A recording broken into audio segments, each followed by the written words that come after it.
شروع اللہ کے نام سے جو بڑا مہربان اور نہایت رحم فرمانے والا ہے۔ سیدنا عبداللہ بن ابی اوفی رضی اللہ تعالیٰ عنہ سے روایت ہے کہ سیدنا معاذ رضی اللہ تعالیٰ عنہ یمن یا شام میں آئے اور عیسائیوں کو دیکھا کہ وہ اپنے لیڈروں اور پادریوں کو سجدہ کرتے ہیں۔ انہوں نے اپنے دل میں سوچا کہ نبی کریم صلی اللہ علیہ وآلہ وسلم اس تعظیم کے زیادہ مستحق ہیں۔ پھر جب وہ واپس آئے تو انہوں نے کہا، اے اللہ کے رسول، میں نے عیسائیوں کو دیکھا ہے کہ وہ اپنے پادریوں اور لیڈروں کو سجدہ کرتے ہیں، اور مجھے اپنے دل میں خیال آیا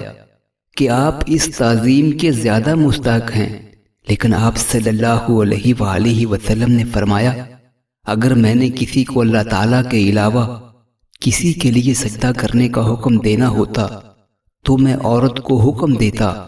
کہ وہ اپنے خامد کو سجدہ کرے۔ بیوی اس وقت تک اللہ تعالیٰ کے حقوق ادا نہیں کر سکتی جب تک کہ وہ اپنے خامد کے کما حقوق ادا نہ کرے۔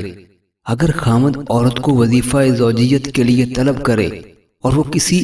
سواری کے پلان کے اوپر بیٹھی ہو تو اس عورت کو خامد کا مطالبہ پورا کرنا پڑے گا۔